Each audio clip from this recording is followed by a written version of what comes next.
Stage पर बैठे हुए मुअज़्ज़ज़ व मुअक़्क़र उलमाए किराम,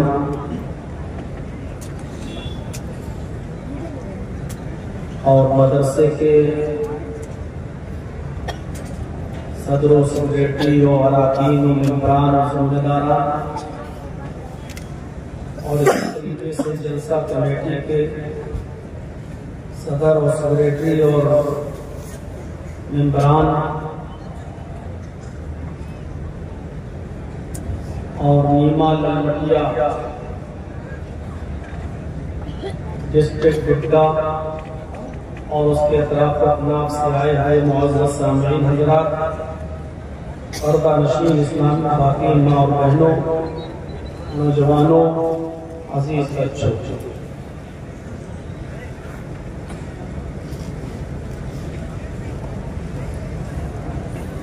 11 और 12 फरवरी 2025 का ये 2 रोज़ा प्रोग्राम का आज आखिरी दिन है।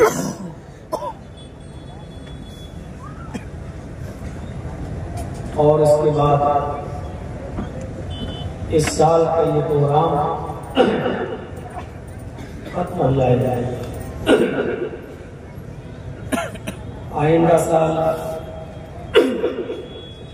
अगर जिंदगी रही, सेहत और तंदुरुस्ती ने साथ दिया और आप लोगों के यहाँ ये प्रोग्राम मुनाक़िद हुआ, जिसकी तारीख आपकी जलसा कमेटी की तरफ से 13 और 14 अप्रैल मुतय्यन की गई है, तो इंशाअल्लाह उस तारीख में हाज़िरी होगी। अल्लाह तबारक व तआला से दुआ है कि इलाहुल आलमीन इस 2 रोज़ा इजलास में जिन उलमा ने खिताब किया है, जिन्होंने फज़्ल व नसाहे से हमें और आपको नवाजा है, रोज नवाजा जा रहा है। दुआ है कि इलाहुल आलमीन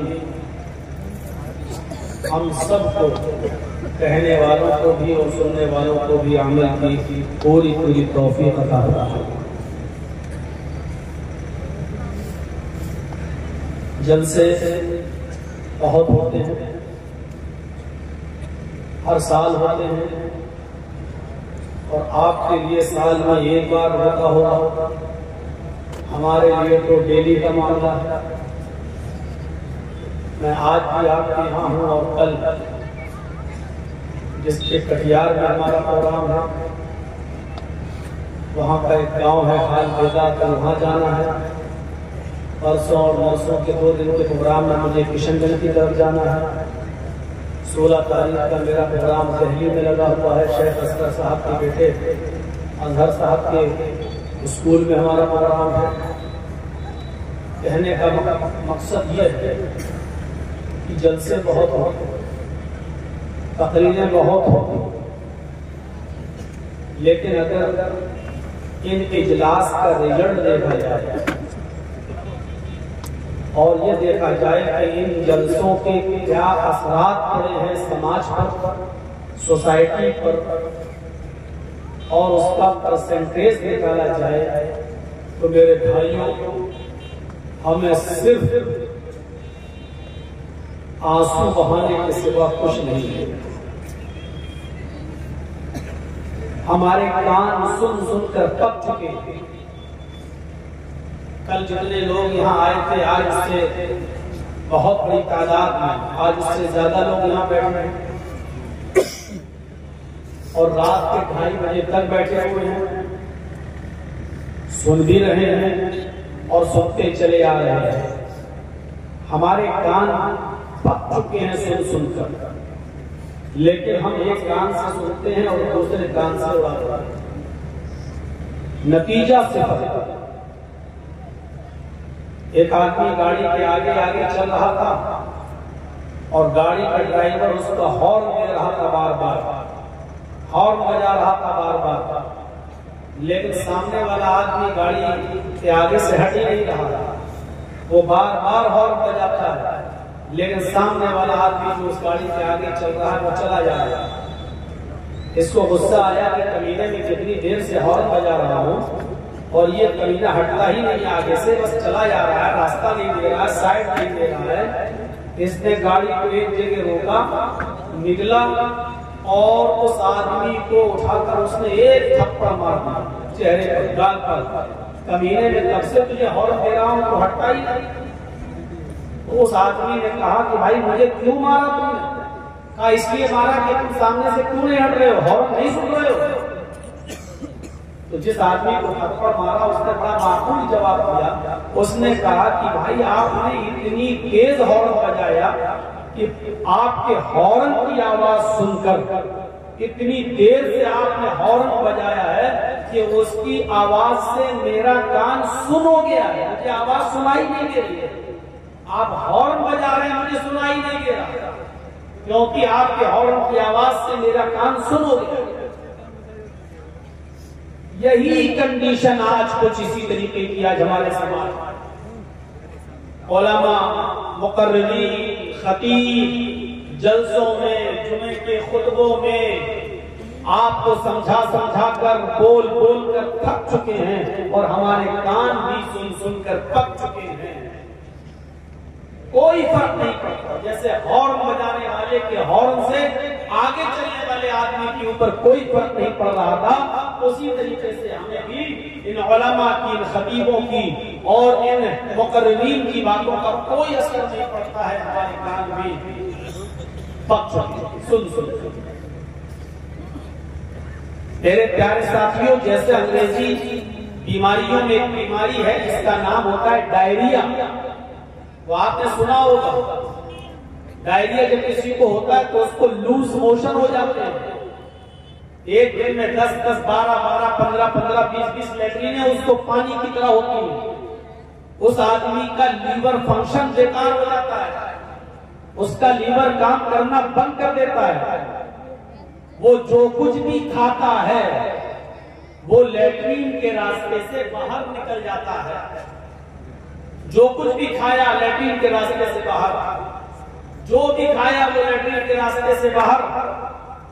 खाते हैं मुंह से और लैट्रिन के रास्ते से वो चीज फौरन पानी बनकर बाहर आ जाती है। इस बीमारी का नाम है डायरिया। लीवर फंक्शन काम करना बंद। हम जो खा रहे हैं ना उसका ब्लड बन रहा है, हम खा रहे हैं उसका न तो ताकत बन रही है, हम जो खा रहे हैं वो पानी बनकर पेट के रास्ते से वो चीज बाहर आ जाती है। न उससे ब्लड बन रहा है, न उससे ताकत बन रही है, न एनर्जी आ रही है, बल्कि कई मोशन हो जाने के बाद हमें कमजोरी भी आने लगती है। क्यों? क्योंकि हमारा लीवर फंक्शन बिगड़ चुका है। हम जो कुछ भी खा रहे हैं वो दूसरे रास्ते से बाहर निकल रहा है। मेरे भाइयों, इस बीमारी का नाम है डायरिया। इसी तरीके से हमें और आपको कानों का भी डायरिया हो गया है।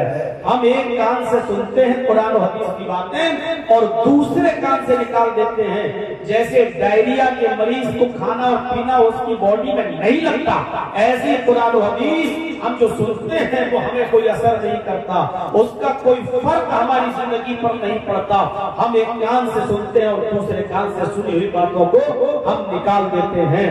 आज यही कंडीशन आज हमारे सामने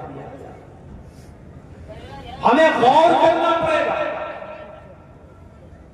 इन उनके वजूहात पर कि आखिर बात क्या है, असर क्यों नहीं हो रहा है, आखिर क्यों हम एक कान से सुनते हैं और दूसरे कान से हम बाहर निकाल देते हैं।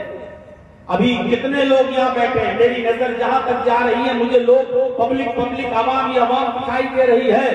लेकिन यही आवाम, यही पब्लिक फजर की नमाज के अंदर मस्जिद में जब दिखने लगे, तकरीर के बाद, जलसों के बाद, तब ये माना जाएगा कि हमने जो सुना है उसके असरात हमारी जिंदगी पर मुरत्तब हो रहे हैं। हमने जो सुना है वो लगा है मेरे भाइयों।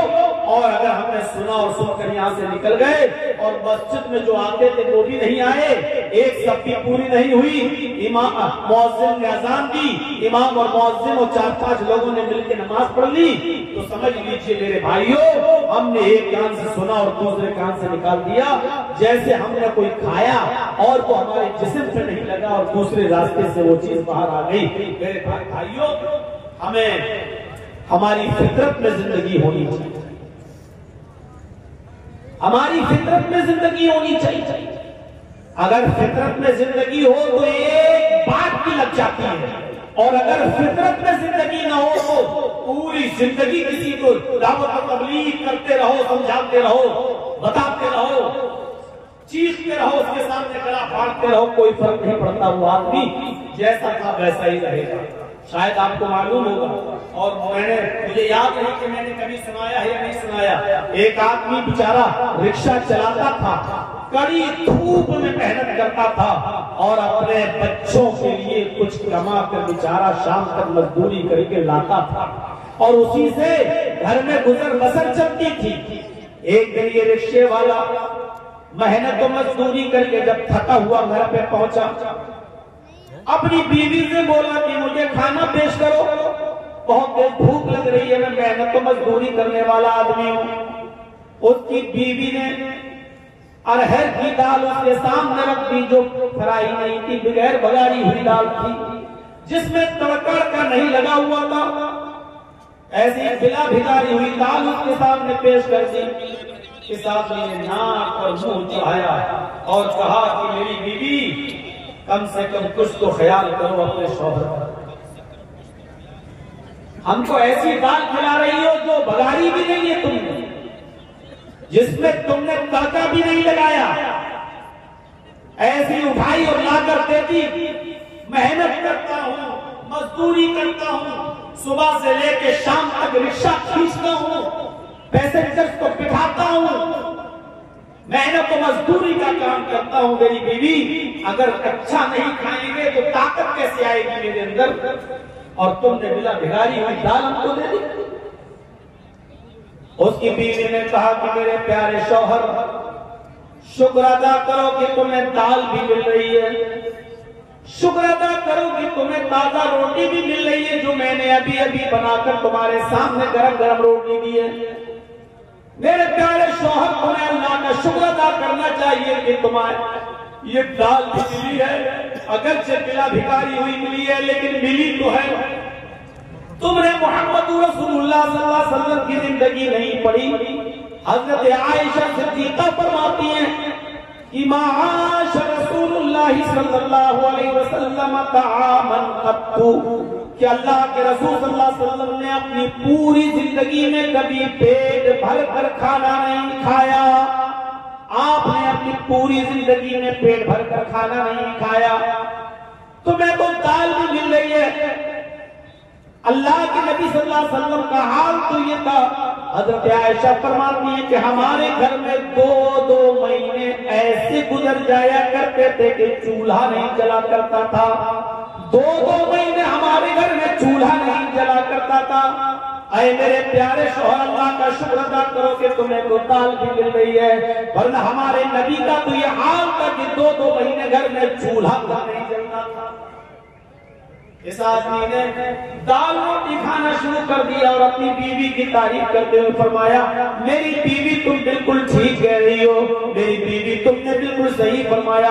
हमने ये बातें मस्जिद में जुमे के दिन मौलाना से खुतबे में सुनी थी कि अल्लाह के रसूल सल्लल्लाहु अलैहि वसल्लम के घर में 2-2 महीने तक चूल्हा नहीं जला करता था। और हजरत आयशा फरमाती हैं कि हमारे नबी ने कभी पेट भर के खाना नहीं खाया अपनी पूरी जिंदगी में।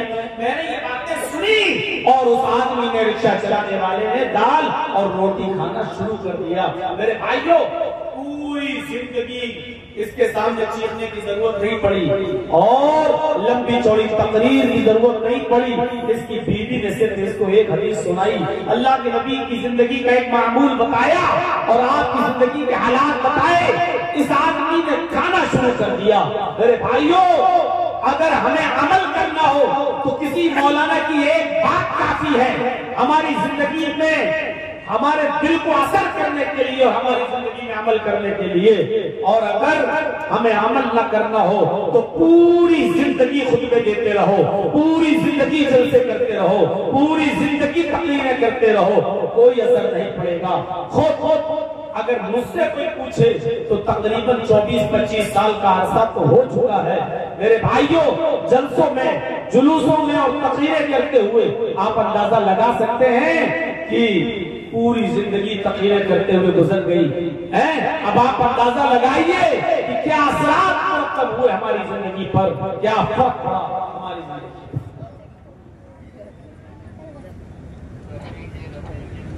अबुल हाकिम हमीदुद्दीन कुरैशी का नाम सुना होगा। अबुल हाकिम हमीदुद्दीन, जिसके बाप का नाम था बहाउद्दीन कुरैशी, कीच और मरवान का हुक्मरान था।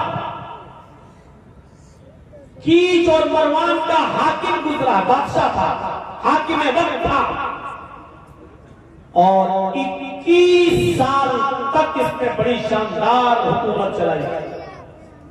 अपने बाप बहाउद्दीन के मरने के बाद अबुल हाकिम हमीदुद्दीन को जब हाकिम बनाया गया तो 21 साल तक हुकूमत चलाई।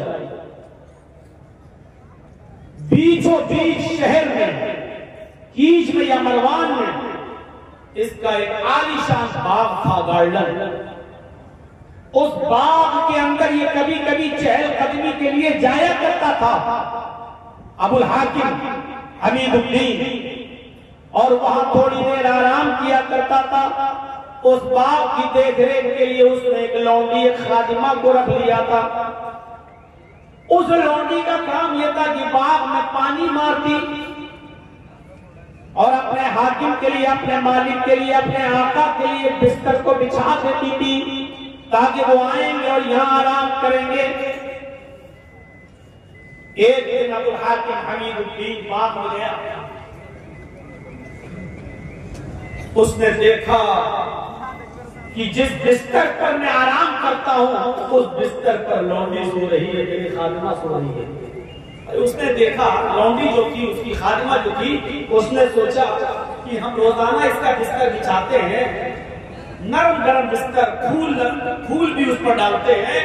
देखें इस नरम गरम बिस्तर पर थोड़ी देर लेट कर देखते हैं अमीरों का बिस्तर कैसा होता है, हाकिम वक्त का बिस्तर कैसा होता है, देखें उस पर लेटने में कैसा महसूस होता है।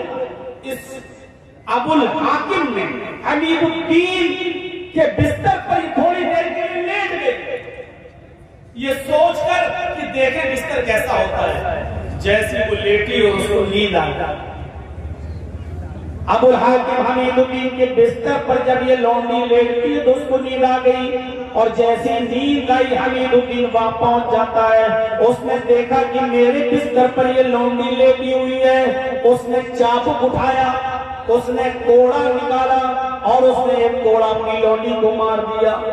कोड़ा चमड़े का होता था, लकड़ी में, डंडे में, लाठी में चमड़े का चमड़ा लगा रहता था, और चमड़े का एक कोड़ा बड़ी तेज लगता है, उसने उसकी पीठ पर मारा। उस लौंडी ने उस चमड़े के कोड़े की तकलीफ महसूस की और उठ जाती है, उड़ती और सीधे अपने कपड़ों को समेटती और सीधे खड़ी हो जाती है और कहती है सॉरी, मुझे माफ कर दीजिए, मैं इस बिस्तर पर सोना नहीं चाहती थी, मैं तो सिर्फ लेट कर देखना चाहती थी कि देखें बिस्तर पर कैसा लगता है। जिस बिस्तर पे आप रोजाना आराम करते हैं, मैं ये देखना चाहती थी कि इस बिस्तर पर लेटने में कैसा महसूस होता है। मैं जैसे ही लेटी मुझे नींद आ गई, मुझे माफ कर दो। अबुल हाकिम ने कहा हमीदुद्दीन ने नहीं, सजा मिलेगी। तेरी हिम्मत कैसे हुई इस बिस्तर पर लेटने? अपने आका के, अपने मालिक के बिस्तर पर एक मामूली और 2 कौड़ी की लड़की तू लेटेगी इस पर? उसने उस लड़की को, उस लौंडी को खड़ा कर दिया। एक कोड़ा तो मार चुका था उसने, एक एक करके 9 कोड़े और मारे। दूसरा कोड़ा मारा, उस लौंडी की खाल छिल गई। तीसरा कोड़ा मारा, खाल और फट गई। चौथा कोड़ा मारा, पूरी चमड़ी लाल पड़ गई। 5वां कोड़ा मारा, खून गिरने लगा। 6ठा और 7वां कोड़ा भी मारा, खून के कतरे जमीन के ऊपर गिरने लगे और उस लौंडी के कपड़े लाल होने लगे। लेकिन उस लौंडी ने हिम्मत बांध ली, ये एक एक कोड़ा मारता जाता और वो मुस्कुराती जाती। इसने एक और कोड़ा मारा, वो और तेज मुस्कुराई। इसने एक और कोड़ा मारा तो वो और तेज मुस्कुराई।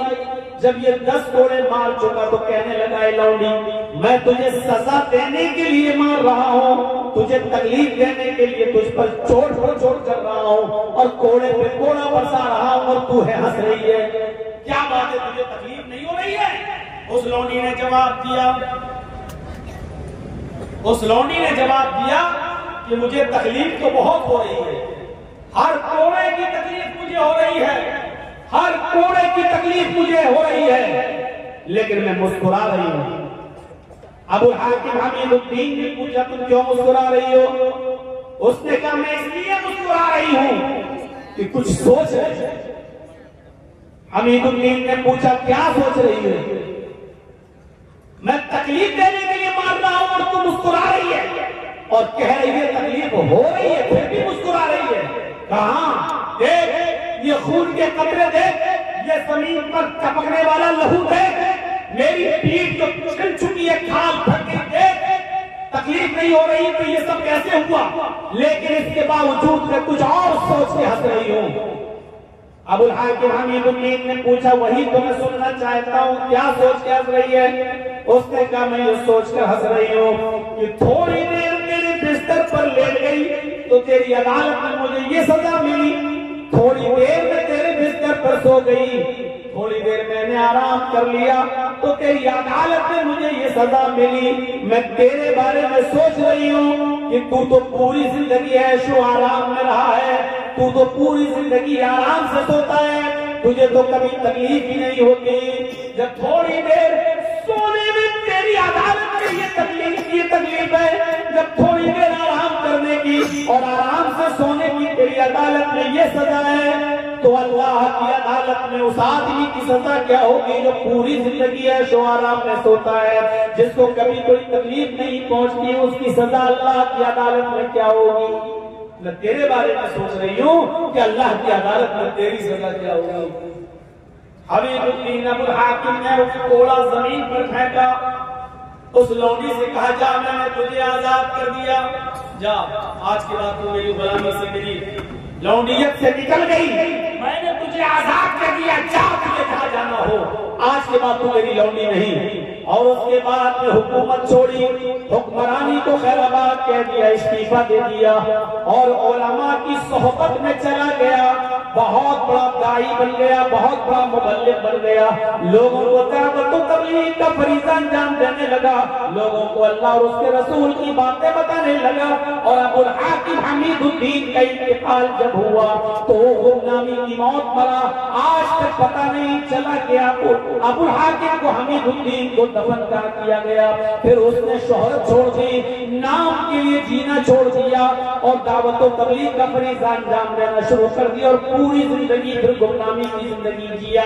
इस पूरे वाक़े को बताने का मकसद मेरा सिर्फ यह है, कोई लंबी चौड़ी तकरीर नहीं हुई थी, बहुत ज्यादा इसके सामने बातें नहीं रखी गई थी, सिर्फ उस लौंडी ने इतना कहा था कि अगर थोड़ी देर आराम करने की सजा तेरी अदालत में मेरी ये है, तो तेरी सजा अल्लाह की अदालत में क्या होगी जो पूरी जिंदगी ऐशो आराम के साथ रहा। इतनी सी बात अबुल हाकिम को हमीदुद्दीन को असर कर जाती है और वो नेक बन जाता है, मुत्तकी बन जाता है, परहेजगार बन जाता है और उसने अपनी जिंदगी के अंदर एक इनकलाब पैदा कर लिया है और गुमनामी की जिंदगी जीता है और कब मरता है पता नहीं चलता। फितरत में जिंदगी हो तो एक जुमला का,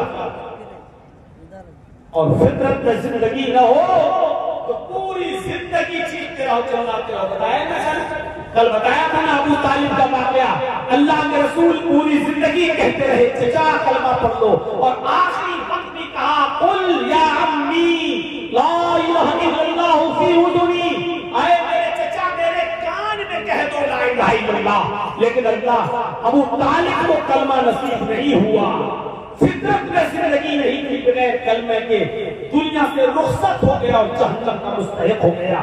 मेरे प्यारे साथियों तसव्वुर करो, फितरत में जिंदगी हो तो एक जुमला काफी होता है, एक लफ्ज काफी होता है और पूरी जिंदगी के दिल में बिठाने के लिए और पूरी जिंदगी के अमल करने के लिए। आज हमारे पास कहाँ है नेकी है, कोई मुहासिबा करता तू नेकियों का? छोटी से छोटी नेकी को भी हकीर मत समझो, छोटी से छोटी नेकी को भी हकीर मत समझो। कुरान पढ़िए, अल्लाह कुरान में फरमाता है फमन यअमल मिस्काल ज़र्रतिन खैरन यरा वमन यअमल मिस्काल ज़र्रतिन शर्रन यरा। अगर जर्रा बराबर भी नेकी करोगे तो उसको भी तुम अपने रब के नाम अपने नामे आमाल में देख लोगे, जर्रा बराबर भी बुराई करोगे तो उसको भी तुम अपने नामे आमाल में देख लोगे। छोटी से छोटी नेकी को भी हकीर मत समझो, इसमें क्या हो जाएगा। कल मैंने बताया था ना, छोटी से छोटी नेकी, रास्ते से गुजर रहे पत्थर पर हटा दो, कांटा पर हटा दो, ये ना समझो यार ये नेकी है। छोटी से छोटी नेकी को भी हकीर मत समझो। अल्लाह के रसूल एक मरतबा खुतबा दे रहे हैं और औरतों को मुखातब करके कह रहे हैं या माशरन निसा, आए औरतों की जमात, आए मज़कूरात, आए औरतों, तुम अपने घर में, तुम अपने घर के पड़ोस में रहने वाली किसी पड़ोसन को सदका और खैरात करने में कभी हकारत महसूस मत करना। तुम अपने घर के पड़ोस में रहने वाली पड़ोसन को सदका और खैरात करो, अगरचे कुछ भी देने के लिए ना हो तो एक बकरी का खुर ही दे दिया करो। बकरी का खुर ही क्यों ना हो, बकरी का खुर, बकरी जिससे चलती है, ये पैरों का ये निचले वाला हिस्से को खुर कहा जाता है ना, ये अरब के अंदर सबसे घटिया चीज मानी जाती थी, सबसे कमतर चीज समझी जाती थी। तो अल्लाह के नबी सल्लल्लाहु अलैहि वसल्लम कह रहे हैं कि आए औरतों अपने पड़ोसन को सदका और खैरात करो, अगरचे बकरी का खून ही क्यों ना हो, बकरी का खून भी तुम्हें देना पड़े तो दे दो, सदका और खैरात करो। दो उनको सदका और खैरात करो, इस नेकी को हकीर मत समझो। आई और एक और रिवायत की तरफ मैं तुम्हें लेके चलता हूं, बुखारी की रिवायत है। अल्लाह के नबी सल्लल्लाहु अलैहि वसल्लम फरमाते हैं फत्तकुन नार वलौ बिशिक्कि तमरा, वलौ बिशिक्कि तमरा पर गौर करो। फत्तकुन नार, लोगों तुम अपने आप को जहन्नम से बचाओ, अपने आप को जहन्नम से बचाओ, आग से बचाओ, दोज़ख से बचाओ। कैसे बचाओ? वलौ बिशिक्कि तमरा, अगरचे तुम्हें खजूर का टुकड़ा ही देना पड़े, उसको भी अल्लाह के राह में सदका और खैरात करो। खजूर तो बड़ा हो गया, ये खजूर है, ये खजूर नहीं है तुम्हारे पास, आधा खजूर है या उसका एक टुकड़ा है तुम्हारे पास, चौथाई हिस्सा 1/4 है, 1/4 खजूर, एक खजूर का भी चौथाई हिस्सा है आपके पास। अल्लाह के नबी कह रहे हैं कि अगर गोभी तुम्हारे घर पे रखा है, फाजिल है, तो वलौ बिशिक्कि तमरा, तो वो भी किसी न किसी गरीब को या गरीब के बच्चे को दे दो, खिला दो उसको, अपने आप को जहन्नम से बचाओ। खजूर के टुकड़े की हैसियत क्या है? कोई आदमी खजूर का टुकड़ा देगा, पूरा खजूर दे देगा। अल्लाह के नबी कह रहे खजूर तो छोड़ो, वलौ बिशिक्कि तमरा, अगर तुम्हारे पास खजूर का टुकड़ा ही हो तो उसको भी दे दो। यानी इस नेकी को भी अपनी मत समझो, अरे यार क्या है मेरे पास, ये इसका क्या होगा, एक खजूर का टुकड़ा दे रहे तो इसका क्या पेट भर जाएगा बेचारे का, क्या भरेगा? नहीं, अल्लाह के नबी उकसा रहे हैं, उभार रहे हैं, अगर तुम्हारे पास खजूर का टुकड़ा हो तो तुम उसको भी सदका और खैरात करके अपने आप को जहन्नम से बचाओ। वलौ बिशिक्कि तमरा, अपने आप को दोज़ख से जहन्नम से बचाओ, अगरचे तुम्हारे पास खजूर का टुकड़ा ही क्यों ना हो, सदका और खैरात करने। वो हदीस याद है ना, बुखारी की हज़रत आयशा फरमाती है कि मेरे पास एक मांगने वाली आई, जाअतनी साइला, मेरे पास मांगने वाली आई, वमअहा सबियान, उसके साथ दो छोटे छोटे बच्चे थे, मांगने लगी, मेरे पास एक खजूर थी, मैंने वो खजूर लाकर उस औरत को दे दिया, उस खजूर ने उसके 2 टुकड़े कर दिए, एक टुकड़ा इस बच्चे को दे दिया, एक टुकड़ा इस बच्चे को दे दिया, एक टुकड़ा इस बच्चे को दे दिया, एक टुकड़ा इस बच्चे को दे दिया, और अपना खुद नहीं खाया। उन दोनों बच्चों ने आधी खजूर खा ली और चली गई वो औरत अपने बच्चे को लेकर। बच्चों को अल्लाह के नबी सल्लल्लाहु अलैहि वसल्लम जब घर में आए तो हज़रत आयशा ने पूरा मंजर बयान फरमाया, तो अल्लाह के नबी सल्लल्लाहु अलैहि वसल्लम ने फरमाया वजबत अलैहा जन्नह, आयशा जो औरत अपने बच्चों के खाने पीने की आजमाइश में मुब्तला कर दी गई, जो अपने बच्चों की परवरिश में आजमाई गई और उस आजमाइश में पूरी उतरती है, उस औरत के ऊपर जन्नत वाजिब है। यानी उस औरत ने खुद भूखा रहकर अपने बच्चों को आधी खजूर दे दी, अपने बच्चों को टुकड़े दे दिए खजूर के, खुद भूखी रह गई, अल्लाह ताला ने उस औरत पर जन्नत वाजिब कर दी। यानी उस औरत के ऊपर जन्नत फर्ज हो गई, जन्नत वाजिब हो गई। और कीजिए खजूर का एक खजूर की हज़रत आयशा ने वही दे दी। अब आप कहोगे एक खजूर में क्या होता है, न औरत का पेट भरा न बच्चों का, लेकिन हज़रत आयशा ने एक खजूर की वही दे दी। मुस्लिम शरीफ की हदीस में 3 खजूरों का जिक्र है, एक खजूर उस औरत, 3 खजूर हज़रत आयशा ने उस औरत को दे दी, उस औरत ने एक खजूर इस बच्चे को दे दी, एक खजूर इस बच्चे को दे दी, और एक खजूर अपने खाने के लिए रख ली। बच्चों ने अपनी अपनी खजूरें खा ली, और माँ जब खजूर खाने लगी तो बच्चे अपनी माँ की खजूर पर झपट पड़े।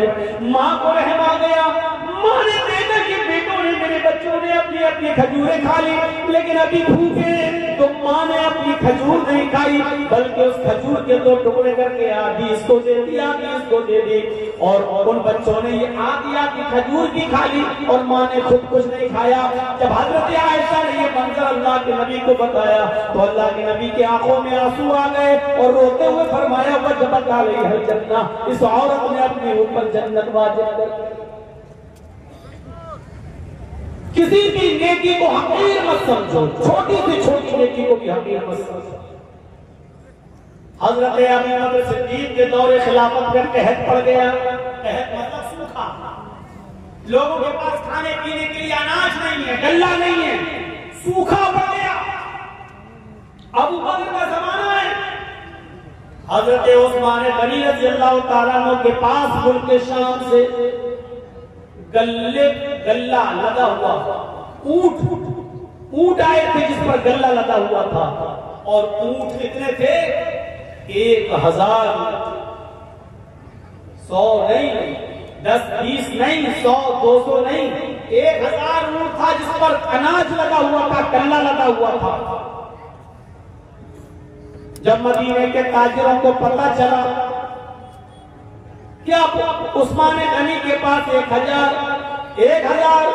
ऊंट है गल्ले से लदे हुए, तो उनके पास आए और कहने लगे, आए उस्मान, क्या इन गल्ले को बेचोगे?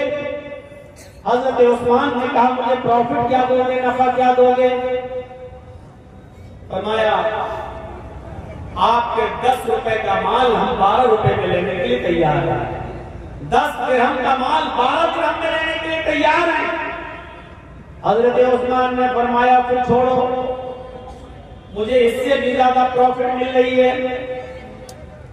कहा कि अच्छा 13 ले लो, आपका हर 10 दिरहम के माल पर 13 दिरहम हमसे ले लो, हम उसको बेचेंगे जितना चाहेंगे। कहत पड़ा हुआ है, सूखा पड़ा हुआ है, हमारा माल तो बिक ही जाएगा, आप 10 के दिरहम पर 13 दिरहम ले लो।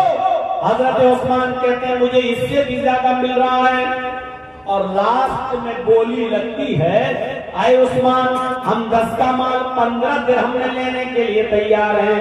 हजरत उस्मान कहते, रहने दो, 10 दिरहम पर तुम 15 दिरहम दोगे, लेकिन मुझे इससे भी ज्यादा प्रॉफिट मिल रही है। तब तमाम लोग उठ गए, जितने भी बिजनेसमैन थे वो उठ गए और कहने लगे, उस्मान, अगर इससे ज्यादा तुम्हें मिल रहा है तो उसी को दे दो, हम लोग चल रहे हैं, हम लोग जा रहे हैं। जब वो जाने लगे जितने बिजनेसमैन थे तो पलट कर कहने लगे, उस्मान, हम जा तो रहे हैं, हमें अब नहीं चाहिए, 10 का माल हम 15 में लेने के लिए तैयार हैं, इससे ज्यादा हम नहीं दे सकते। और आप कह रहे हैं इससे भी ज्यादा हमें मिल रहा है।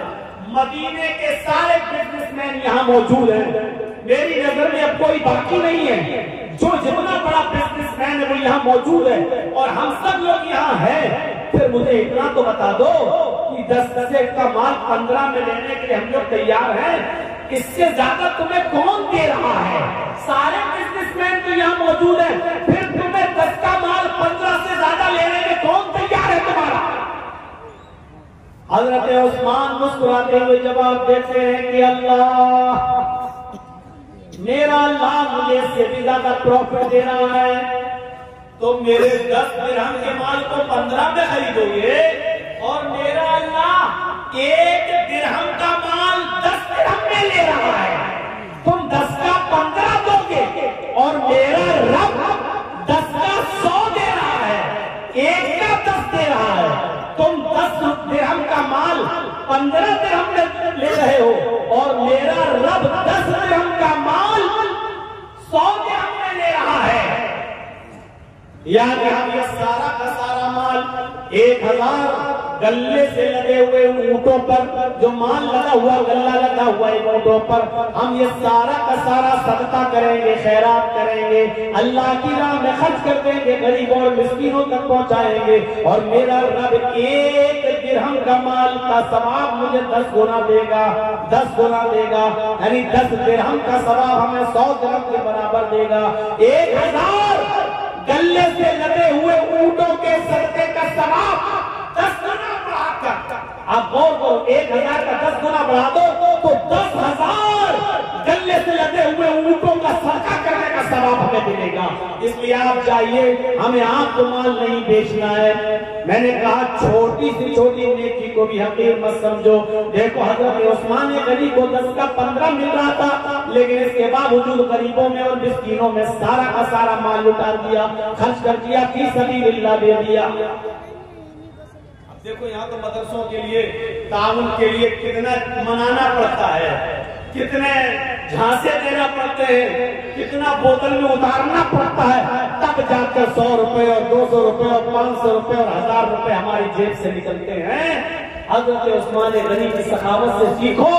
1000 गल्ले से लदे हुए ऊंट, ये भी नहीं कहा चलो एक ऊंट का माल हम खर्च कर देते हैं अल्लाह के राह, नहीं, पूरा का पूरा 1000 ऊंट गल्ले से लदे हुए सबका सब खर्च कर दिया और सबका सब सदका और खैरात कर दिया। ये जज्बा था, ये जज्बा था हजरत उस्मान गनी का। छोटी से छोटी नेकी को भी हकीर मत समझो। हजरत अबू बकर सिद्दीक के दौरे खिलाफत में, हजरत अबू बकर सिद्दीक के दौरे खिलाफत में हजरत उमर का मामूल ये था कि रात में उठते, रात में उठते और तहज्जुद की नमाज पढ़ने के बाद फजर की नमाज से पहले, फजर की नमाज से पहले तहज्जुद की नमाज पढ़ने के बाद वो रात में निकल जाते और एक बूढ़ी औरत के घर पे जाते, उसके बर्तन साफ कर देते, उसके कपड़े धुल देते और उसके घर में झाड़ू लगा दिया करते थे। किसी नेकी को हकीर मत समझो। हजरत उमर फारूक का मामूल देखिएगा, क्या कर रहे हैं, तहज्जुद की नमाज पढ़ी फजर की नमाज से पहले और फिर चले गए, एक बूढ़ी औरत के घर गए, उसके बर्तन मांज दिए, उसके कपड़े धुल दिए और उसके घर में झाड़ू लगा दिया। ये उनका मामूल था, रोजाना ये काम किया करते थे। एक दिन तहज्जुद की नमाज पढ़ के फजर की नमाज से पहले पहुंचे, घर में जब घुसे तो क्या देखते हैं, बर्तन साफ हैं, कपड़े धुलना चाहा बूढ़ी औरत के, क्या देख रहे हैं, कपड़े धुले हुए पड़े हुए हैं। झाड़ू ली कि झाड़ू से घर साफ कर दे तो क्या देखते हैं, घर में झाड़ू लग चुकी है। पूछा माँ कौन था, ये आज घर में सफाई कैसे हो गई? कहा बेटे मैं क्या जानूं, मैं तो आंखों से अंधी हूँ, नाबीना हूँ, मुझे क्या मालूम, मैं तो समझी कि तुम ही आए हो, बर्तन तुम मांज रहे हो, झाड़ू तुम लगा रहे हो, कपड़े तुम धुल रहे हो। कहा माँ मैं नहीं था। कहा बेटे मुझे नहीं मालूम थे कौन था। हजरत उमर फारूक दूसरे दिन भी यही टाइम पर आए तो क्या देखते हैं, दूसरे दिन भी बर्तन मांजे जा चुके हैं। क्या देखते हैं कि दूसरे दिन भी बर्तन मांज कर खत्म हो, बर्तन मांजे जा चुके हैं, झाड़ू लग चुकी है, कपड़े धुले हुए हैं। हजरत उमर समझ गए, उमर कोई है जो तुमसे पहले आता है, कपड़े धुल जाता है, बर्तन साफ कर जाता है, झाड़ू लगा जाता, कोई है जो तुमसे पहले भी ये काम कर जाता है। पता लगाना चाहिए कि कौन है। अब हजरत उमर जासूसी करने लगे, चुपके से देखें कि कौन है। तो तहज्जुद की नमाज पढ़ के आए और चुपके से छिप गए दरख्त की आड़ में। क्या देखते हैं कि एक शख्स अपना चेहरा छुपाया हुआ चादर से आता है रात के अंधेरे में और उसी बूढ़ी औरत के घर में चला जाता है, बर्तन मांजता है, झाड़ू लगाता है, कपड़े साफ करता है और उसके बाद वो जब वहां से निकलता है तो जैसे ही वो घर से निकलता है, हजरत उमर फारूक ने उसको पकड़ लिया। रुकिए, अपना चेहरा खोलिए तो कौन है आप, ये मेरा काम आप कैसे कर रहे हैं? अब उसने कहा ये मेरा तेरा क्या लाया है, तुम पहले आ जाओ, तुम कर लो, हम पहले आ जाए, हम कर लें, चेहरा नहीं दिखा सकता। हजरत उमर ने कहा तुम्हें अल्लाह का वास्ता चेहरा खोलो, मैं देखना चाहता हूँ कि मुझसे भी पहले ये काम कौन करने आता है। जब अल्लाह का वास्ता दिया और जब चेहरा खोला तो क्या देखते हैं कि वो कोई और नहीं, हजरत अबू बकर सिद्दीक रज़ियल्लाहु ताला अन्हु खलीफा हैं।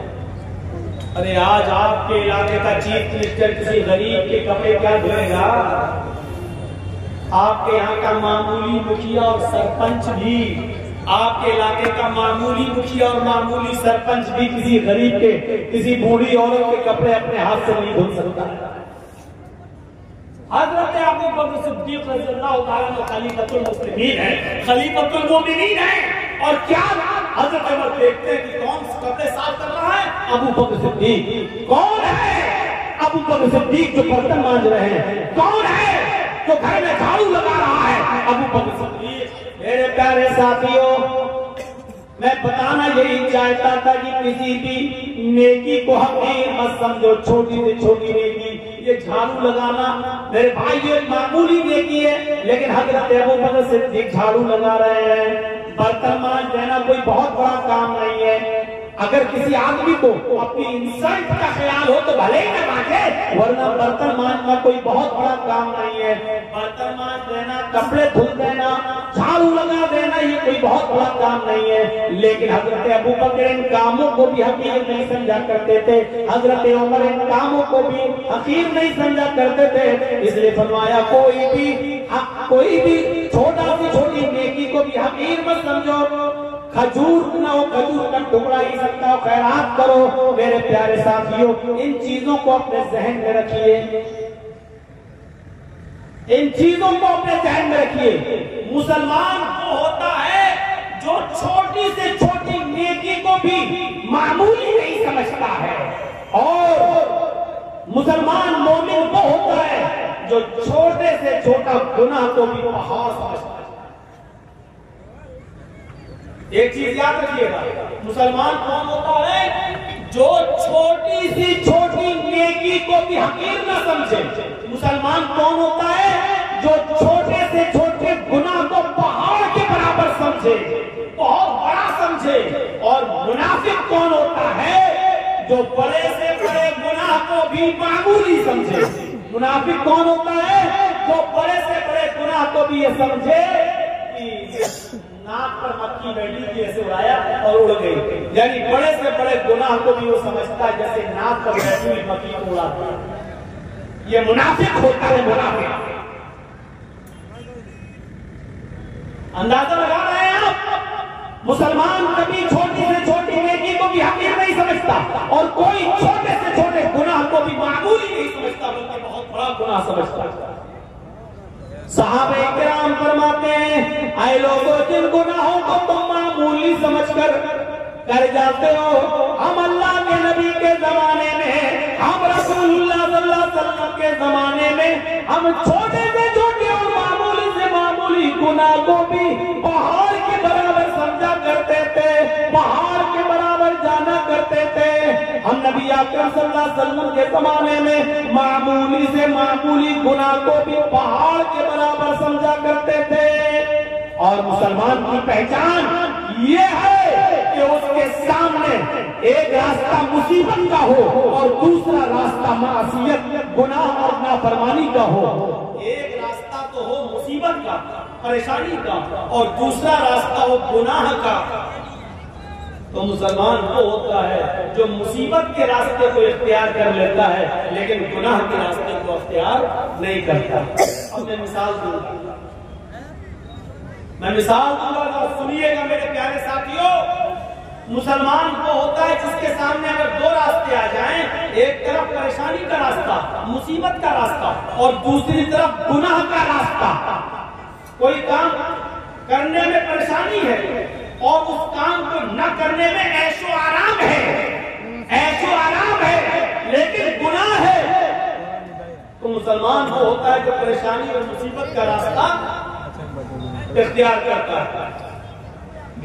हजरत यूसुफ अलैहिस्सलाम को देखिए, छोटे हैं, बच्चे हैं, और उनके भाइयों ने बरगला लिया अपने माँ बाप को, अपने बाप याकूब अलैहिस्सलाम को बहका दिया, अरे हमारे अब्बू, हम यूसुफ को अपने साथ ले जाते हैं जंगल में, हमारे साथ खाएगा, पिएगा, खेलेगा, दौड़ेगा, आप यूसुफ को अपने पास रखते हैं, हर वक्त हमारे साथ भी दोस्तों भेजिए, जरा सैरो तफरी करे, चले फिरे, घूमे, टहल कर देखे।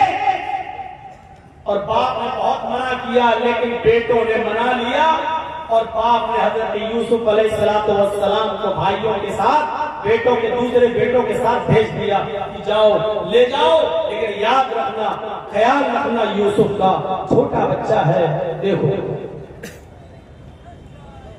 और जब ये लोग जंगल के अंदर पहुंच जाते हैं तो सलाह मशवरा करते हैं कि यूसुफ को क्या करें। फिर एक आदमी फैसला करते हैं कि मार मारना ठीक नहीं है, कत्ल करना ठीक नहीं है। यूसुफ को हम एक वीरान कुएं में डाल देते हैं, यूसुफ को हम एक अंधे कुएं में फेंक देते हैं। कोई आएगा और उठाकर यूसुफ अलैहिस्सलाम यूसुफ को ले जाएगा, फिर वो अपने आप पालेगा, पोसेगा, बड़ा करेगा। हमें क्या मतलब, हमसे तो एक मुसीबत चल जाएगी। हमारे वालिदैन, हमारे माँ बाप, हमारे बाप याकूब भी यूसुफ से मोहब्बत करते हैं और वो जगह हमें अपने दिल में नहीं देते जो यूसुफ का मकाम है। फिर उन लोगों ने आसमान को सम्मान कर लिया और यूसुफ अलैहिस्सलाम को एक कुएं के अंदर फेंक दिया, कुएं में डाल दिया और रोते हुए अपने घर आते हैं। एक यूसुफ अलैहिस्सलाम की कमीज उतार ली, उनका कुर्ता उतार लिया और एक बकरी को ज़िबा करके बकरी का झूठा खून, बकरी का खून उस कमीज में लगा कर ले आए। और जब अपने घर पे आते हैं तो अपने अब्बा से कहते हैं, याकूब अलैहिस्सलाम से कहते हैं, या अबाना, आए हमारे अब्बू जान, इन्ना ज़हबना नस्तबिकु व तरकना यूसुफ इंद मताइना फ़अकलहु ज़ीब। आए अब्बू जान, हम यूसुफ अलैहिस्सलाम को ले गए और हमने हम खेल कूद में लग गए, नस्तबिकु, हम खेल कूद में लग गए, हम दौड़ भाग में लग गए। वतरकना यूसुफ इंद मताइना, और यूसुफ को अपने सामान के पास छोड़ दिया कि तुम इसकी देख रेख करना। हम लोग इधर उधर खेल कूद में लग गए। फ़अकलहु ज़ीब, भेड़िया आया और भेड़िया यूसुफ अलैहिस्सलाम को खा गया। भेड़िया आया और भेड़िए ने यूसुफ को फाड़ दिया। अरे हमारे अब्बू, आप हमारी बात पर ईमान क्यों लाएंगे, आप हमारी बात क्यों मानेंगे? वमा अंत बिमुमिनिन लना, आप हमारी बात क्यों मानेंगे? वलौ कुन्ना सादिकीन, अगरचे हम सच्चे ही क्यों ना हो, हम सच बोल रहे हैं, फिर भी आपको हमारी बात का यकीन नहीं होगा। अपने माँ बाप से ये बात कह दी याकूब अलैहिस्सलाम से। इधर एक काफिला आया, सुनिए, इधर एक काफिला आया, उसको प्यास लगी तो कुएं के पास चला गया, उसने डोल डाला, डोल, उस यूसुफ अलैहिस्सलाम उस डोल में बैठ गए। उसने जब खींचा तो डोल भारी लगा, उसने झांक कर देखा तो एक छोटा बच्चा पड़ा हुआ है यूसुफ। उसने काफिले वालों को खुशखबरी सुनाई, या बुशरा हाज़ा गुलाम, ऐ काफिले वालों खुशखबरी सुनो, ये तो एक बच्चा पड़ा है, यहाँ तो एक लड़का पड़ा हुआ है, बच्चा बड़ा खूबसूरत बच्चा यहाँ कुएं में पड़ा हुआ है। निकाला, मिस्र के बाजार में ले गए और वहां उस बच्चे को बेच दिया गया। और जानते हो, इतना खूबसूरत बच्चा यूसुफ अलैहिस्सलाम, जिनकी खूबसूरती का जिक्र कुरान में मौजूद, लेकिन इस खूबसूरत बच्चे की कीमत भी क्या लगी मिस्र के बाजार में, जानते हो? उनको पैसा चाहिए था, कहते हैं कि चोरी का माल हो या ऐसा कोई माल हो तो आदमी जल्दी हटाता है। कभी कभी 20,000 का मोबाइल 2,000 में लेके चला जाता है, जल्दी हटे, जल्दी से निकले और पकड़ा जाए तो दूसरा पकड़ा जाए, हम ना पकड़े जाए। ऐसे उन्होंने देखा कि ये यूसुफ हमें मिले तो जल्दी से इनको हटा दिया जाए। और मिस्र के बाजार में जब बोली लगी तो जानते हो, बहुत कम कीमत में उनको बेच दिया गया। वशरऊहु बिसमनिन बख्सिन दराहिम मादूदा। कुरान के अल्फाज देखो मेरे भाइयों, उन लोगों ने चंद सिक्कों में यूसुफ को बेच दिया, चंद टकों में, चंद खोटे सिक्कों में यूसुफ को बेच दिया। लोग यूसुफ अलैहिस्सलाम बादशाह मिस्र के मेहमान बने, धीरे धीरे बादशाह मिस्र के पास पहुंचे। बादशाह मिस्र ने अपनी बीवी से कहा, ये बच्चा है, इसकी देखरेख करो, आगे चलकर हो सकता है कि हम इसको बेटा बना लें, देखो इसकी खिदमत करो, देखभाल करो। और बादशाह मिस्र के घर में यूसुफ की परवरिश होने लगी। धीरे धीरे बड़े होते गए और एक दिन आया कि यूसुफ अलैहिस्सलाम अपनी जवानी को पहुंच गए। यहाँ खूबसूरती अपनी कयामत बर्पा कर रही थी और यहाँ यूसुफ अलैहिस्सलाम जवान हो गए और उधर बादशाह मिस्र की बीवी का दिल हचकोले लेने लगा। वो इस गुलाम पर यूसुफ अलैहिस्सलाम पर अंदर ही अंदर दिलो जान से फरेबता थी, दिलो जान से कुर्बान थी। धीरे धीरे चर्चा मिस्र की औरतों में होने लगा और मिस्र की औरतें और औरतों में किसी बात का चर्चा बहुत जल्दी होता है। कोई भी बात हो अगर आपको बहुत जल्दी फैलाना हो तो बस 2-4 औरतों में फैला दो, शाम तक होते होते पूरे गांव में ऑटोमेटिक फैल जाए। ये बात मिस्र की औरतों में फैल गई। ओ बादशाह की बीवी, ओहो अपने गुलाम का मरती है, अपने गुलाम को क्यों दे बैठी है, अपने गुलाम के साथ क्यों काला करना चाह रही है, अपने गुलाम के साथ ये हरकत करती है। बादशाह मिस्र की बीवी के चर्चे जब मिस्र की औरतों में होने लगे तो उस औरत ने यानी बादशाह की बीवी ने सारी औरतों को दावत दे दी। और कीजिए, सारी औरतों को दावत दे दी, सबके सामने फल रख दिए, सबको छुरियां दे दी और जब वो फलों को काटने लगी तो उस औरत ने बादशाह मिस्र की बीवी ने यूसुफ अलैहिस्सलाम से कहा, आए यूसुफ इन औरतों के सामने से गुजर जाओ। यूसुफ अलैहिस्सलाम उन औरतों के सामने से गुजर रहे हैं, अपनी मालिकन की बात मानना पड़ेगी। यूसुफ अलैहिस्सलाम अपने मालिक की बीवी की बात मानते हुए उन औरतों के सामने से गुजर रहे हैं। जब उन औरतों के सामने से गुजरे तो उन औरतों ने जब यूसुफ अलैहिस्सलाम को देखा, यूसुफ अलैहिस्सलाम को देखा, कुरान कहता है वो फल काट रही थी, बजाय फल काटने की वो उन्होंने अपनी उंगलियां काट डाली, उन्होंने अपने उंगलियों पर छुरियां जला ली, अपनी उंगलियों को काट डाला। और जब यूसुफ पर नजर पड़ी तो चीख पड़ी, मा हाज़ा बशरुन इन हाज़ा इल्ला मलकुन करीम, ये कोई इंसान नहीं है, मा हाज़ा बशर, ये कोई इंसान नहीं है, इन हाज़ा इल्ला मलकुन करीम, नहीं ये तो एक मुअज़्ज़ज़ और मुकर्रम फरिश्ता नजर आता है, ये कोई इंसान लगता ही नहीं है। देखो कितना खूबसूरत है, कितना हसीन और जमील है, ये कोई इंसान नहीं, ये तो कोई बुजुर्ग फरिश्ता नजर आ रहा है। मतलब समझ रहे हैं? अभी सिर्फ बादशाह की बीवी फरेबता थी यूसुफ पर, अब मिस्र की सारी औरतों ने दिल दे बैठा यूसुफ। हर औरत चाहने लगी कि यूसुफ हमारे हो जाए, यूसुफ हमारे हो जाए। एक फितना खड़ा हो गया। अब बादशाह की बीवी ने कहा, देखा, देख लिया तुमने, अब बताओ इसमें मेरी क्या गलती है? इसको मैंने बहुत बहकाया, अपनी तरफ माइल किया, लेकिन ये बचा रहा,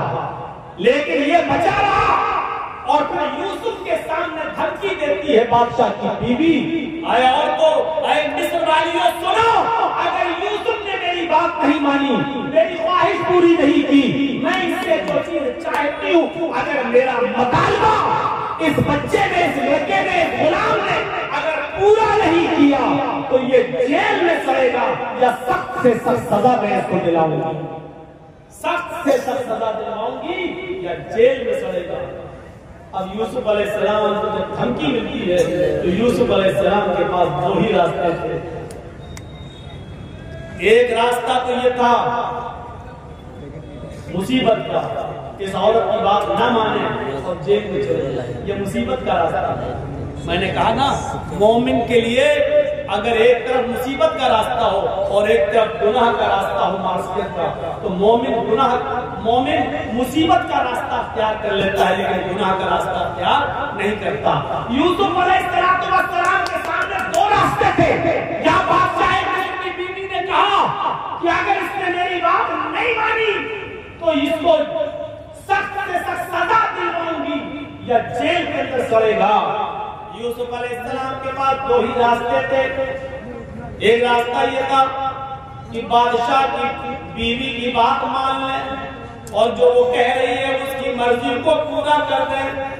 अगर ऐसा कर लेते, बादशाह की बीवी की बात मान लेते तो पांचों उंगली घी में थी।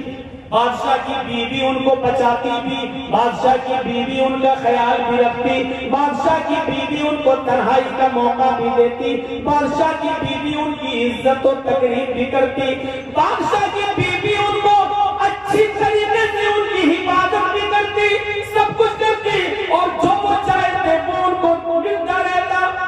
लेकिन ये रास्ता गुनाह का रास्ता था, ये रास्ता मासियत का रास्ता था। अब दूसरा रास्ता यूसुफ अलैहिस्सलाम के सामने ये था कि मैं इस गलत रास्ते पर नहीं चलूंगा। तो वो औरत कह रही है मैं जेल में डलवा दूंगी, मैं सख्त से सख्त सजा दिलवाऊंगी।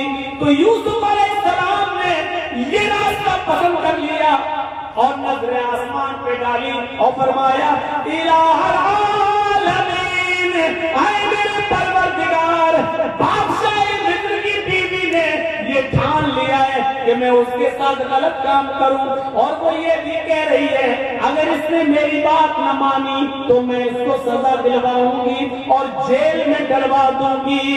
रब्बी सिजनु अहब्बु इलैया मिम्मा यदऊननी इलैहि, आए मेरे परवरदिगार, आए मेरे अल्लाह, आए मेरे रब, मुझे जेल में जाना ज्यादा पसंद है। रब्बी सिजनु अहब्बु इलैया मिम्मा यदऊननी इलैहि, अल्लाह मुझे जेल ज्यादा महबूब है, मुझे जेल में जाना ज्यादा पसंद है। बनिस्बत उसके जिस बुरे काम की तरफ ये औरतें मुझे बुला रही हैं और बादशाह मिस्र की बीवी मुझे चाह रही है, इस काम के करने से बेहतर और ज्यादा अच्छा मेरे लिए ये है कि मैं जेल में चला जाऊं।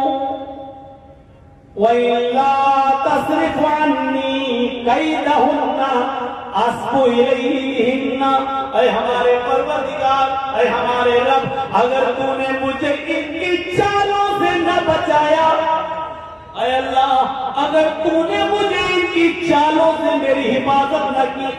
ये औरत की चालें कितनी खतरनाक होती है। आपको अपने घर में प्यार और मोहब्बत के जाल में फंसा कर बुला भी लेंगी और आपको फंसवा भी देंगी, आपको फंसवा भी देंगी। तो इसीलिए यूसुफ अलैहिस्सलाम क्या कह रहे हैं, व इल्ला तस्रिफ अन्नी कैदहुन्ना, ऐ अल्लाह मुझे जेल जाना ज्यादा महबूब है, ज्यादा पसंद है। बनिस्बत उसके जिस बुरे काम की तरफ ये मुझे बुला रही है, आए अल्लाह अगर तूने मुझे इनकी चालों से महफूज न किया, अगर तूने मुझे इनकी चालों से न बचाया, अस्बु इलैहिन्ना, तो मैं भी इनकी तरफ झुक जाऊंगा, मैं भी इनकी तरफ माइल हो जाऊंगा, मैं भी इनके साथ गलत काम कर बैठूंगा। वाकुन मिनल जाहिलीन, और मैं जाहिलों में नादानों में से हो जाऊंगा। ऐ अल्लाह मैं जाहिलों और नादानों में से हो जाऊंगा, इसलिए अल्लाह मुझे इनके शर्र और फितन से और इनकी चालों से तू मेरी हिफाजत फरमा। इस वाक़े की रोशनी में जो कुरान की आयत से मैंने साबित किया है, क्या पता चलता है मेरे भाइयों कि मोमिन वो होता है कि जिसके सामने एक तरफ मुसीबत का रास्ता हो और एक तरफ गुनाह का रास्ता हो, तो वो मुसीबत को उठाना और परेशानी को मोल लेना ये ज्यादा बेहतर समझता है, लेकिन गुनाह तो अख्तियार नहीं करता है। ये मोमिन की निशानी है। हमारे और आपके पास ये निशानियां हैं, क्या हम मोमिन हैं, क्या हम ऐसा करते हैं? इसलिए याद रखिए मेरे साथियों, गुनाहों की दलदल से बचिए, गुनाहों की दलदल से बचिए और अल्लाह रब्बुल आलमीन को पुकारते रहिए, अपने गुनाहों की तौबा और माफी मांगते रहिए कि अल्लाह रब्बुल आलमीन फरमाता है, कुल या इबादियल्लज़ीना असरफू अला अनफुसिहिम ला तक़नतू मिन रहमतिल्लाह। ऐ मोहम्मद सल्लल्लाहु अलैहि वसल्लम, मेरे बंदों से कह दो, या इबादी अल्लज़ीना अस्रफ़ू अला अनफुसिहिम, आए अल्लाह के बंदो, अगर तुमने गुनाह कर करके, अगर तुमने जुल्म कर करके, अगर तुमने अय्यारियों मक्कारियां कर करके गुनाह कर डाले और जमीन व आसमान भी भर लिए, अपनी जानों पर तुमने जुल्म किया, अपनी जानों पर तुमने जुल्म किया है और तुम हमसे आगे बढ़ चुके हो, ला तक़नतू मिन रहमतिल्लाह, कह दो हाय अल्लाह के बंदो, अल्लाह की रहमत से नाउम्मीद मत हो जाओ, अल्लाह की रहमत से नाउम्मीद मत हो। अल्लाह रब्बुल आलमीन तुम्हारे गुनाहों को अपनी माफ कर देगा, बशर्त ये कि तुम सच्चे दिल से तौबा करो, इस्तिग़फ़ार करो। मेरे भाइयों याद रखिए, मैंने खुतबे मस्तूना के बाद जो आयत पढ़ी है वो इसी से मुताल्लिक़ है, तौबा और इस्तिग़फ़ार। या अय्युहल्लज़ीना आमनू तूबू इलल्लाहि तौबतन नसूहा, असा रब्बुकुम अन युकफ्फिरा अन्कुम सय्यातिकुम व युदखिलकुम जन्नातिन तजरी मिन तहतिहल अनहार। अल्लाह रब्बुल आलमीन क्या फरमा रहा है? आए मुसलमानों, आए ईमान वालों, तुम अल्लाह से खालिस और सच्ची तौबा करो, तूबू इलल्लाहि तौबतन नसूहा। आए ईमान वालों, तुम अल्लाह से खालिस और सच्ची तौबा करो। खालिस और सच्ची तौबा क्या होती है? तौबतन नसूहा क्या होती है? तौबा के मफ़हूम में ये दो चीजें शामिल, तीन चीजें शामिल हैं। अगर कोई आदमी अल्लाह से तौबा करता है और ये तीन चीजें उसकी तौबा में शामिल नहीं है तो वो तौबा नहीं है। कोई गुनाह हो गया, अल्लाह तौबा तौबा तौबा तौबा, ये तौबा नहीं है। बहुत से लोगों को आपने देखा होगा, कोई गुनाह कर बैठे, तौबा तौबा, ये तौबा नहीं करता। तौबतन नसूहा में तीन चीजें शामिल हैं। पहली चीज ये है कि अगर हमसे कोई गुनाह हो रहा है या हो गया तो हमें उस पर नदामत हो, ये हम क्या कर रहे हैं। पहली चीज, कोई गलती हमसे हो जाए, कोई गुनाह जब हो जाए तो उस पर पहली चीज क्या? नादिम होना, शर्मिंदा होना। तो ये हमसे क्या होगा? अल्लाह, ये हमसे क्या होगा? पहली चीज। और दूसरी चीज, जो गुनाह कर रहे हैं उसी वक्त उसको छोड़ दें। मान लीजिए शराब पी रहे हैं, दो ही घूंट पिए थे, ये मुझसे क्या हो गया? तो ये क्या हो गया? ये तो हराम चीज। पहली चीज शर्मिंदगी, और दूसरी अब ना पिया, फौरन छोड़ दो, दूर कर दो, तर्के गुनाह फौरन उसी वक्त। और तीसरी चीज में क्या शामिल है? अल्लाह बहुत बड़ा जुर्म हो गया, अल्लाह मैं वादा करता हूँ कि आइंदा कभी शराब को हाथ नहीं लगाऊंगा, आइंदा कभी मैं गुनाह को नहीं करूंगा। ये तीन चीज समझ लिया ना?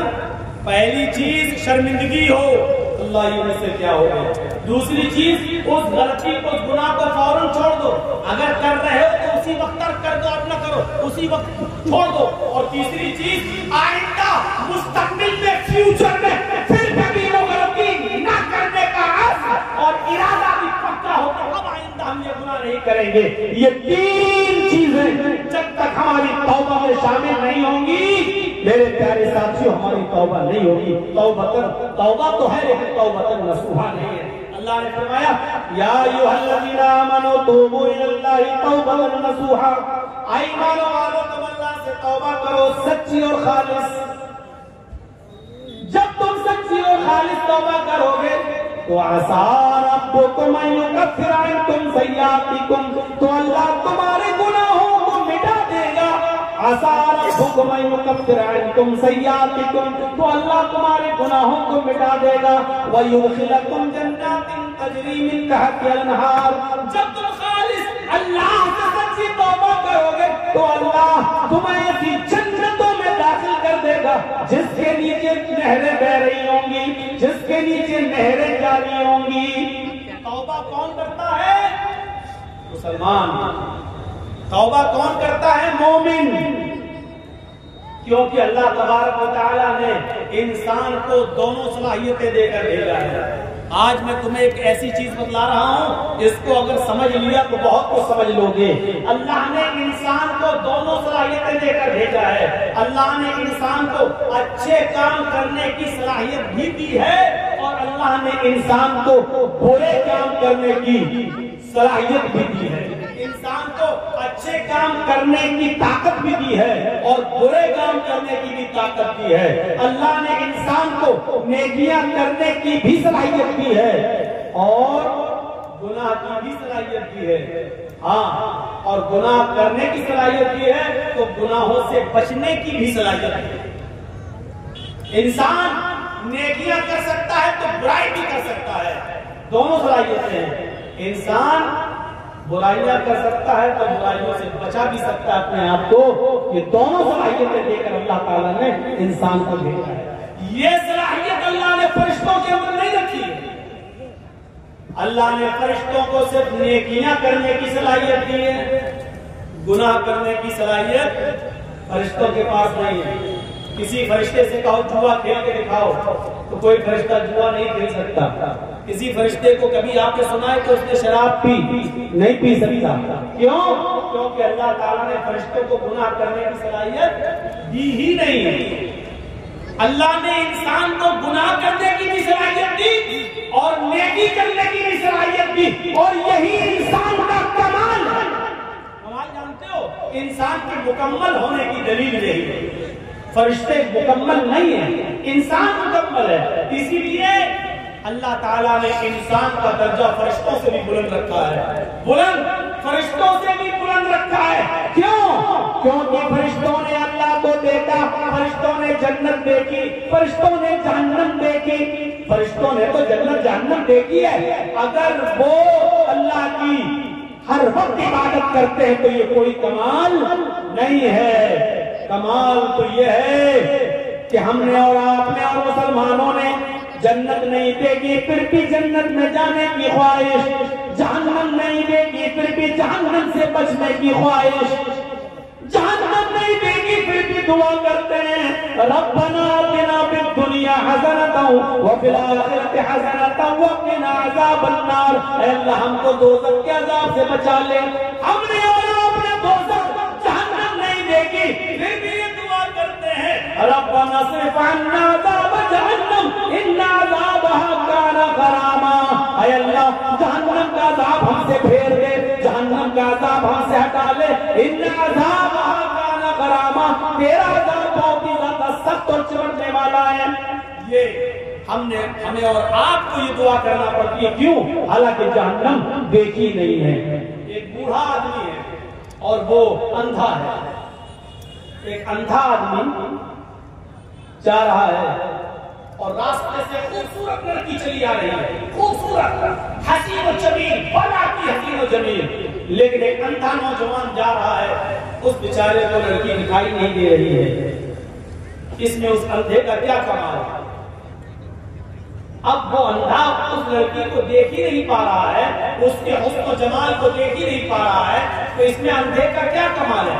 अगर अंधा उस लड़की को नहीं छेड़ता है या अंधा उस लड़की के करीब नहीं जाता है या उस लड़की से कुछ गुफ्तगू नहीं करता है और उस लड़की को नहीं देख रहा, तो इसमें अंधे का क्या कमाल है भाई? उसको तो दिखता ही नहीं। कमाल तो उस नौजवान का है जो पूरी तरीके से जवान हो चुका है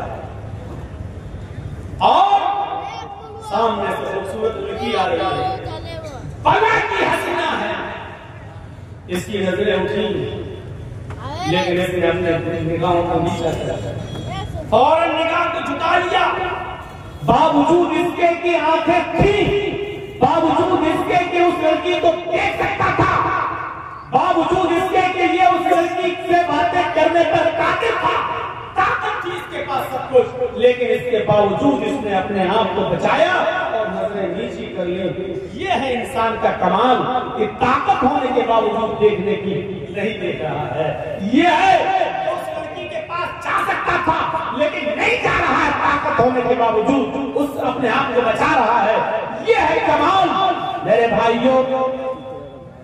इसीलिए मैदान महशर में कयामत के दिन जो लोग अर्श इलाही के साए में होंगे, जो लोग इलाही का साया नसीब होगा। उन लोगों में एक शख्स वो भी होगा, इन लोगों में एक शख्स वो भी होगा मेरे भाइयों, जिसको दुनिया में किसी खूबसूरत लड़की ने बुलाया, रजुल तलबत हुबरात ज़ात मनसबी व जमाल फक़ाल इन्नी अख़ाफुल्लाह। जिसको खूबसूरत लड़की ने गुनाह करने की दावत दी कि आओ, उसके पास वक्त भी है, उसके पास पैसा भी है, उसके पास टाइम भी है, उसको कोई लड़की हसीन और जमील दावत नजारा भी दे रही है, उसको गलत काम के लिए बुला भी रही है और उसको सारे मौके भी फराहम कर रही है।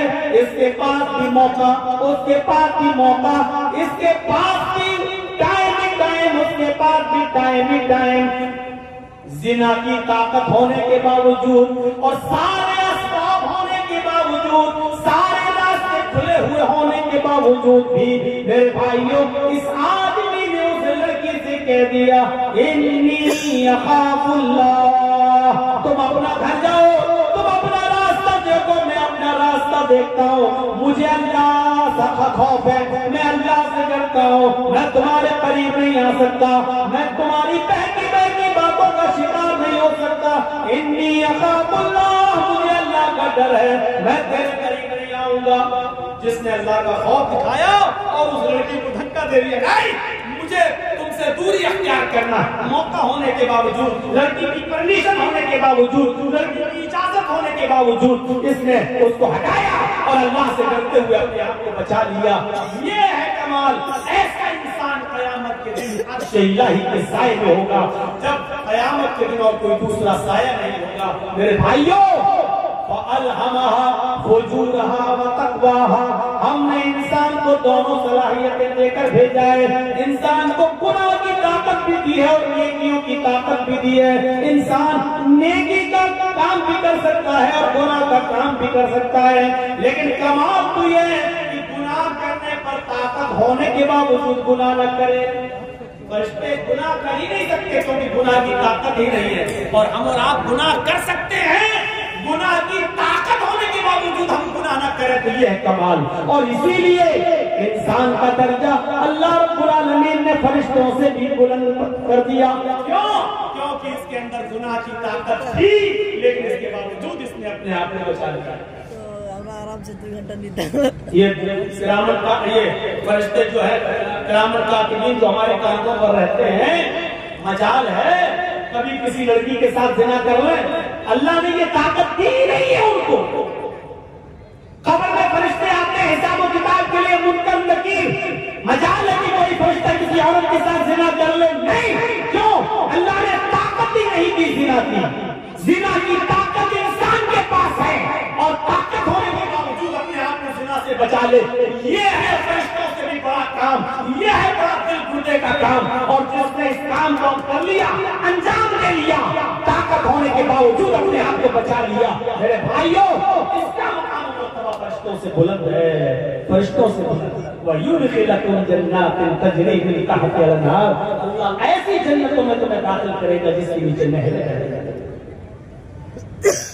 आओ एक और नजरिए से समझो,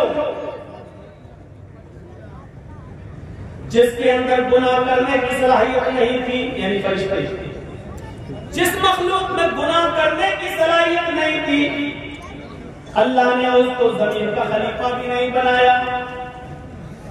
और जिन लोगों में गुनाह करने की सलाहियत थी, अल्लाह ने उनको खलीफतुल अर्ज़ बना दिया, यानी इंसान को, आदम को खलीफतुल अर्ज़, जमीन का खलीफा बनाया। क्यों? और देखिए गुनाह करने की प्रैक्टिस कैसे डाली गई। गुनाह एक खता कराई गई हजरत आदम अलैहिस्सलाम से। आज हमारी बात को थोड़ा सा दूसरे हिसाब से सुनिएगा। आदम अलैहिस्सलाम का पहले पुतला बनाया, फिर उसमें रूह डाली, फिर उनको जन्नत में दाखिल किया, फिर उनकी किसी से हव्वा को बनाया और हव्वा को भी उनके साथ जन्नत में दाखिल कर दिया। काकुलू वशरबू, खूब खाओ पियो जन्नत के अंदर। और एक ऑर्डर दे दिया अल्लाह ने कि फला तक़रबा हाज़िहि शजरा, ऐ आदम और ऐ हव्वा, तुम दोनों इस दरख्त के पास मत जाना, बस इस दरख्त के करीब मत जाना। ऐ आदम और हव्वा, तुम दोनों इस दरख्त के करीब मत जाना, बस। देखिए अल्लाह को तो मालूम ही था कि आदम हव्वा उस दर्द के करीब जाएंगे।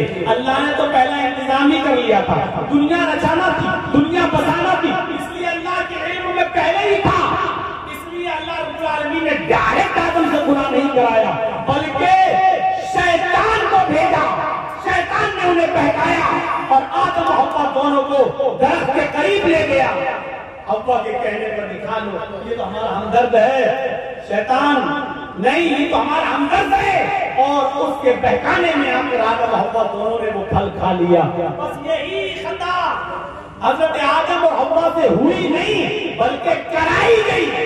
गलती उनसे कराई गई और अल्लाह को पहले मालूम था। जैसे आदम हव्वा दोनों ने उस दरख्त के फल को खाया, जन्नत की लिबास उनके जिस्म से उतर गया। उन्होंने बड़े बड़े पत्तों से, दरख्त के बड़े बड़े पत्तों से, जन्नत के दरख्तों के पत्तों से अपना जिस्म छिपाया।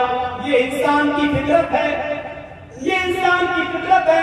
आज आप देख सकते हो इलाकों में घूम घूम कर कि कौन किस पोजीशन में रहता है।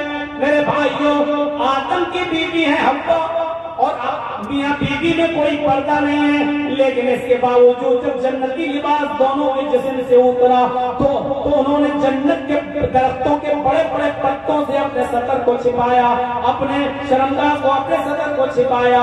यानी सतर छिपाना ये इंसान की फितरत में दाखिल है।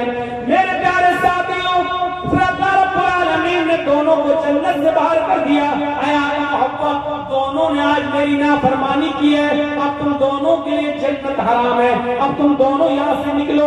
अल्लाह चाहता तो इस गलती की बिना पर जहन्नम में डाल सकता था, लेकिन नहीं, चूंकि अल्लाह को दुनिया बसाना थी, अल्लाह को दुनिया रचाना था, अल्लाह को दुनिया में भेजना था, इसलिए आदम और हव्वा दोनों को दुनिया में भेज दिया। जाओ, अब सुनो, गलती तो हुई और गलती भी मखलूक है और मखलूक का खालिक अल्लाह रब्बुल आलमीन है। दुनिया में कोई ऐसी बीमारी पैदा ही नहीं हुई कि अल्लाह ने बीमारी पैदा की हो और उसका इलाज तक उतारा हो। कोई बीमारी दुनिया में ऐसी है ही नहीं जिसका इलाज ना उतारा हो, इल्लल मौत, मौत के अलावा। अब आप कहो मौलाना क्या बात करते हो, कैंसर का कोई इलाज नहीं है। इंसान की अक्ल अभी वहां तक नहीं पहुंची है। कल तक टीबी का इलाज नहीं था, लेकिन आज टीबी का इलाज आ गया कि नहीं आ गया? कल तक बहुत सी बीमारियों का इलाज नहीं था, लेकिन आज पॉसिबल हो गया है। हो सकता है कल इंसान का इल्म उसको कैंसर की खोज में भी कामयाब कर दे और कैंसर का इलाज भी इंसान ढूंढ ले। सिर्फ मौत के हर चीज और हर बीमारी का इलाज अल्लाह ने उतारा है। तो मेरे भाइयों, अगर अल्लाह ने बीमारी उतारी तो अल्लाह ने उसका इलाज भी उतारा है। इसी तरीके से अगर अल्लाह ने खता और गलती को पैदा किया है, अल्लाह ने गुनाह को अगर पैदा किया है, तो गुनाह का इलाज भी तौबा और इस्तिग़फ़ार की शक्ल में बताया है। अगर बीमारी है तो उसका इलाज भी है, अगर गुनाह पैदा किया है तो गुनाह का तिर्याक और गुनाह का इलाज भी बताया है, और वो क्या है? तौबा और इस्तिग़फ़ार। इसलिए आदम और हव्वा दोनों को जब जन्नत से भेज दिया गया दुनिया में, तो आदम और हव्वा से जब ये खता हुई तो आदम और हव्वा ने अपनी इस खता का, अपनी इस बीमारी का, अपनी इस गुनाह का और इस गलती का इकरार भी किया और इसका इलाज इस तरीके से किया। रब्बना ज़लमना अनफुसना व इन लम तग़फिर लना व तरहमना लनकूनन्ना मिनल खासिरीन। हज़रत यूनुस अलैहिस्सलाम से अल्लाह ने फरमाया, तुम्हें जाना नहीं है, तुम्हें अपनी बस्ती में रहकर दावत व तबलीग करना है। यूनुस नहीं माने, अल्लाह की मर्जी के बगैर, अल्लाह के हुक्म के बगैर चल दिए। एक खता की, एक गलती की, अल्लाह ने उनको समंदर में, कश्ती में उसे पलटवा दिया, मछली ने उनको निकल लिया। यूनुस अलैहिस्सलाम से खता हुई, यूनुस अलैहिस्सलाम से गलती हुई, अल्लाह का हुक्म नहीं माना। अब इस गलती के इकरार भी कर रहे हैं और इस गलती का इलाज तौबा की शक्ल में, इस्तिग़फ़ार की शक्ल में कर रहे हैं। ला इलाहा इल्ला अंता सुब्हानक इन्नी कुन्तु मिनज़ ज़ालिमीन। अगर गलती है, गुनाह अल्लाह ने पैदा किया है, तो उसका इलाज भी पैदा किया है, और उसका इलाज क्या है? तौबा इस्तिगफार। हजरत आदम से गलती हुई, जन्नत से निकाले गए और दुनिया में आए तो क्या कहा? रब्बना ज़लमना अनफुसना व इन लम तग़फिर लना व तरहमना लनकूनन्ना मिनल खासिरीन। ऐ हमारे परवरदिगार, हम दोनों ने अपने आप पर बहुत बड़ा जुल्म किया है। अगर तूने हमारी मग़फ़िरत न फरमाई और हम पर रहम न फरमाया, ला नकूनन्ना मिनल खासिरीन, तो हम नुकसान उठाने वालों में से हो जाएंगे, हम बहुत ज्यादा नुकसान उठाने वालों में से हो जाएंगे। और इसी वजह से देखिए, आप देखिए कैसा जवाब, तुर्की व तुर्की जवाब। इधर अल्लाह रब्बुल आलमीन शैतान को भी भगा रहा है, रामदेव दरगाह कर रहा है। अरे शैतान, अरे इब्लीस, हमने कहा था आदम को सजदा कर, फसजदू इल्ला इब्लीस, सारे फरिश्तों ने आदम को सजदा किया सिवाय इब्लीस के। अब इनकार कर दिया, वस्तकबरा व तकब्बुर में आ गया। अरे इब्लीस, हमारी नाफरमानी करने के बस तुझे भी निकाला जा रहा है, रामदेव दरगाह किया जा रहा है। तो जानते हो इब्लीस ने क्या कहा था? जानते हो शैतान ने क्या कहा था? जब शैतान को निकाला गया, अल्लाह ने रामदेव दरगाह किया, तो शैतान ने चैलेंज देते हुए कहा था अल्लाह से, क्या अल्लाह इलाहुल आलमीन, हमने आदम को सजदा नहीं किया, तुझे तो सजदा करता था, तेरी इबादत तो करता था, मैंने आदम को सजदा नहीं किया, वो मिट्टी से पैदा है, मैं आग से, मैं अपने से कमतर मखलूक के सामने नहीं झुका। अरे मैंने आदम को सजदा नहीं किया तो तू मुझे निकाल रहा है, जबकि मैं तुझे सजदा करता था। रूए ज़मीन पर, पूरी कायनात पर 4 उंगली के बराबर भी कोई जगह ऐसी खाली नहीं जहाँ शैतान ने अल्लाह को सजदा न किया हो। इतना सजदा करता था वो अल्लाह को, इतनी इबादत करता था अल्लाह की, लेकिन एक बात नहीं मानी, आदम को सजदा नहीं किया उसने। अरे हम तो कितनी नाफरमानी करते हैं अल्लाह की, और इतनी इबादतें भी नहीं हमारी। हम अपना अंजाम सोचें, अपने बारे में जरा गौर करें। शैतान ने तो चप्पे चप्पे पर सजदा किया था, 4 उंगली के बराबर की कोई जगह ऐसी नहीं जहाँ शैतान ने सजदा न किया हो, हर जगह सजदा।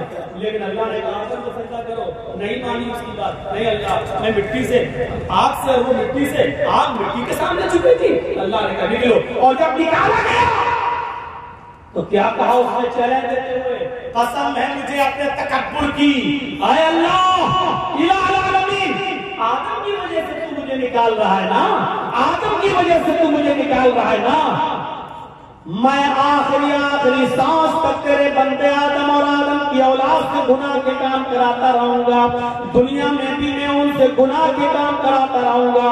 हम तेरे बंदे आदम से और आदम की औलाद से आखिरी सांस तक उनसे गलत काम कराता रहूंगा, और उनको गुनाहों की दलदल में डालकर आखिरी सांस तक उनसे गुनाह के काम कराकर, उनको आखिरी दम तक उनसे गुनाह कराता रहूंगा, और उसी गुनाह पर उनको वो मौत आएगी, और अपने साथ लेकर हम उनको जहन्नम में जाएंगे। आए अल्लाह, कसम है मुझे अपने तकब्बुर की कि मैं तेरे बंदे आदम और आदम की औलाद से आखिरी सांस तक गुनाह कराता रहूंगा, और उनको क़यामत के दिन अपने साथ जहन्नम में ले जाऊंगा। तो उधर अल्लाह ने उसके चैलेंज को कबूल करते हुए तुर्की व तुर्की जवाब दिया, भाई प्लीज जा, तू मेरे बंदे को आखिरी वक्त तक बहका, जा तू आदम की औलाद से आखिरी वक्त तक गुनाह के काम करा, जा, मैं तुझे इजाजत देता हूँ, आखिरी वक्त तक तू मेरे बंदों को बहकाता रहे और उनसे गुनाह के काम कराता रहे, और तू उनको अपने साथ जहन्नम में ले जाता रहे। जहाँ मुझे तेरा ये चैलेंज कबूल है, लेकिन कसम है मुझे भी अपने इज्जत और जलाल की, मैं भी अपने बंदे के आखिरी वक्त की तौबा को कबूल करता रहूंगा, मैं अपने बंदे के आखिरी वक्त के गुनाह को माफ कर दूंगा, अगर उसने सच्ची और खालिस तौबा की, यानी तौबतन नसूहा, अगर मेरे बंदे ने खालिस और सच्ची तौबा की, तो मैं अपने बंदे की उस तौबा को कबूल करके और आखिरी वक्त के गुनाह को माफ करके अपने बंदों को जन्नत में दाखिल करता रहूंगा। तू आखिरी सांस तक गुनाह कराता रहेगा, मैं आखिरी सांस तक अपने बंदे की तौबा को कबूल करता रहूंगा। तू आखिरी सांस तक जहन्नम में ले जाने की कोशिश में रहेगा, मैं आखिरी सांस तक अपने बंदे को बख्श कर जन्नत में दाखिल करने की करता रहूंगा। मेरे भाइयों, तुर्की व तुर्की जवाब, इसलिए तौबा इस्तिग़फ़ार क्या लगता है आपको इतना सा जुमला कहने में? गुनाह अल्लाह ने उतारा है तो उसका इलाज तौबा और इस्तिग़फ़ार भी है। कोई गुनाह हो जाए फौरन कहो अस्तग़फ़िरुल्लाह रब्बी मिन कुल्लि ज़ंबिन व अतूबु इलैह, और उठते बैठते चलते फिरते ये जुमला पढ़ते रहो। इतना सा जुमला है यार, अस्तग़फिरुल्लाह रब्बी मिन कुल्लि ज़ंबिन व अतूबु इलैह। उड़ते फिरते चलते फिरते खाते पीते जुमले पढ़ते रहो। अस्तग़फिरुल्लाह रब्बी, मैं मग़फ़िरत तलब करता हूँ अल्लाह की। अस्तग़फिरुल्लाह, मैं अल्लाह से मग़फ़िरत तलब करता हूँ जो मेरा रब है। मिन कुल्लि ज़ंबिन, हर गुनाह से, व अतूबु इलैह, उसी से तौबा करता हूँ, उसी की तरफ रुजू होता हूँ। ये ऐसी दुआ है कि खुद अल्लाह के नबी सल्लल्लाहु अलैहि वसल्लम ये दुआ पढ़ा करते थे और कहा करते थे, लोगों इस्तग़फिरू रब्बकुम व इन्नी लअस्तग़फिरुल्लाह फिल यौम मियता मर्रा। ऐ लोगों, तुम अपने रब से मग़फ़िरत मांगा करो। ऐ लोगों, तुम अपने रब से मग़फ़िरत तलब किया करो। इन्नी लअस्तग़फिरुल्लाह फिल यौम मियता मर्रा। मुहम्मद रसूलुल्लाह का ही मेरा हाल ये है कि मैं एक दिन में 24 घंटे में सुबह और शाम में 100 से ज्यादा बार अल्लाह से मग़फ़िरत तलब करता हूँ, अल्लाह से इस्तिग़फ़ार करता हूँ। मेरा हाल ये है कि मैं 100 से ज्यादा बार अल्लाह से मग़फ़िरत तलब करता हूँ। अल्लाह ताला ने अपने नबी मोहम्मद रसूलुल्लाह को हुक्म दिया, वक़ुल रब्बिग़फ़िर वरहम व अंत खैरुर राहिमीन। वक़ुल रब्बिग़फ़िर, आए मोहम्मद सल्लल्लाहु अलैहि वसल्लम कह दो, ये कहते रहो, रब्बिग़फ़िर, अल्लाह मेरी मग़फ़िरत फरमा, वरहम, मेरे ऊपर रहम फरमा, व अंत खैरुर राहिमीन, और तू बहुत ज्यादा रहम करने वाला है। मेरे भाइयों, इन जुमलों को अदा करते रहिए। अल्लाह के नबी भी कहते थे, वही मिला अस्तग़फिरुल्लाह भी फिल यौम मियता मर्रा। अल्लाह के नबी भी कहा करते थे, अस्तग़फिरुल्लाह रब्बी मिन कुल्लि ज़ंबिन व अतूबु इलैह। ये मग़फ़िरत तलब करना बहुत जरूरी है। और जानते हो मग़फ़िरत के फायदे क्या हैं? मग़फ़िरत के फायदे क्या हैं? हज़रत नूह अलैहिस्सलाम ने अपनी कौम से कहा था, जब कहत पड़ गया, बहुत ज्यादा सूखा पड़ गया, तो अपनी कौम के लोगों से कहा था, क्या कहा था? वस्तग़फिरू रब्बकुम इन्नहु कान गफ़्फ़ारा। आए मेरी कौम के लोगों, अपने रब से मग़फ़िरत तलब करो। आए मेरी कौम के लोगों, अपने रब से मग़फ़िरत तलब करो। युरसिलिस समाअ अलैकुम मिदरारा। जब तुम अपने रब से मग़फ़िरत तलब करोगे तो अल्लाह रब्बुल आलमीन आसमान से बारिशें बरसाएगा। ये जो कहत कर गया है, जो सूखा पड़ गया है, अल्लाह रब्बुल आलमीन आसमान से तुम्हारे ऊपर बारिशें बरसाएगा अगर तुम मग़फ़िरत तलब करोगे, इस्तिग़फ़ार करोगे तो। युरसिलिस समाअ अलैकुम मिदरारा, अल्लाह रब्बुल आलमीन तुम्हारे ऊपर आसमान से बारिश बरसाएगा। व युमदिदकुम बिअमवालिन व बनीन, और अल्लाह रब्बुल आलमीन तुम्हें औलादें देगा और माल से नवाजेगा। व युमदिदकुम बिअमवालिन व बनीन, अल्लाह तुम्हें माल भी देगा और औलादें भी देगा। यानी अगर किसी का माल, रिस्क में कमी आ गई है, मालो दौलत में कमी आ रही है, बरकतें नहीं हो रही है, तो गौर करो कि उसके गुनाह बढ़ गए हैं, मग़फ़िरत तलब करो, अल्लाह से इस्तिग़फ़ार करोगे तो अल्लाह तुम्हें माल भी देगा, वो बनीन, और तुम्हें औलादें भी देगा। व यजअल लकुम जन्नातिन व यजअल लकुम अनहारा, और तुम्हें बागात अता फरमाएगा और चश्मे जारी करेगा, तुम्हें नहरें अता फरमाएगा। यानी मग़फ़िरत तलब करोगे तो ये नेमतें अल्लाह रब्बुल आलमीन तुम्हें देगा। हज़रत उमर फारूक के जमाने में कहत पड़ गया, हज़रत उमर फारूक के जमाने में कहत पड़ गया, लोगों ने कहा, मोमिनीन चलिए नमाज़ इस्तिस्क़ा पढ़िए, अल्लाह से हमारे लिए दुआ कीजिए कि अल्लाह रहमत की बारिश फरमाए। सूखा पड़ा हुआ है, बच्चे भूखे मरने लगे हैं, हालात बहुत खराब है। अमीरुल मोमिनीन जंगल की तरफ निकलिए और अल्लाह से बारिश तरफ कीजिए, नमाज़ इस्तिस्क़ा पढ़िए। अल्लाह हज़रत उमर फारूक रज़ियल्लाहु ताला अन्हु तमाम लोगों को लेकर निकले, तमाम लोगों को लेकर जंगल में निकले, नमाज़ इस्तिस्क़ा पढ़ी और सिर्फ आसमान पर हाथ बुलंद करके इतना फरमाया, नस्तग़फिरुल्लाह नस्तगफिरुल्लाह, अल्लाह हम सब इस्तिगफार करने आए हैं, हम सब मग़फ़िरत तलब करने आए हैं। हज़रत उमर ने ये नहीं कहा अल्लाह तू मेरे ऊपर रहमत की बारिश फरमा, ये नहीं कहा कि अल्लाह तू हमारे ऊपर रहमत की बरखा फरमा, एक कतरा पानी का नहीं मांगा। हज़रत उमर ने सिर्फ ये कहा अल्लाह मेरी मग़फ़िरत फरमा, हमारे साथ जितने लोग आए हैं अल्लाह इन सबकी मग़फ़िरत फरमा दे, अल्लाह हमारे गुनाहों को बख्श दे, अल्लाह हमारी मग़फ़िरत फरमा दे। इतनी दुआ मांगी और लौट के वापस चले आए। जब अपने घर पे आए तो तमाम लोगों ने घर घेर लिया। हज़रत उमर बाहर निकले, लोगों ने कहा अमीरुल मोमिनीन क्या हो गया आपको? आप जंगल में हम सबको लेकर निकले, हमने सोचा नमाज इस्तिस्क़ा के बाद आप अल्लाह से दुआ करेंगे कि अल्लाह हमारे ऊपर रहमत की बारिश फरमाए। आपने बारिश के लिए एक लफ्ज भी अल्लाह से नहीं मांगा, आपने एक कतरा पानी भी अल्लाह से दुआ नहीं की और आप मग़फ़िरत की दुआ करके चले आए। फरमाया ऐ लोगों क्या तुमने ये नहीं पढ़ा वस्तग़फ़िरू रब्बकुम इन्नहु काना गफ़्फ़ारा, अपने रब से मग़फ़िरत तलब करो, वो बहुत ही ज्यादा बख्शने वाला है। युरसिलिस समाअ अलैकुम मिदरारा, जब मग़फ़िरत तलब करोगे तो अल्लाह आसमानों से मूसलाधार बारिश बरसाएगा। लोगों मैंने बारिश नहीं मांगी है, लेकिन बारिश जिन गुनाहों की वजह से रुकती है, मैंने मग़फ़िरत की दुआ करके मग़फ़िरत तलब करके आसमान के उन दरवाजों को झंझोड़ दिया है, आसमान के उन दरवाजों में सुराख कर दिया है, आसमान के उन दरवाजों में छेद कर दिए हैं जहां से बारिश आती है। हमने मग़फ़िरत तलब करके आसमान के दरवाजों को हिला दिया है। इंतजार करो, इंशाअल्लाह बारिश के खतरे आने वाले हैं। एक दिन गुजरा था कि फिर मूसलाधार बारिश होती है।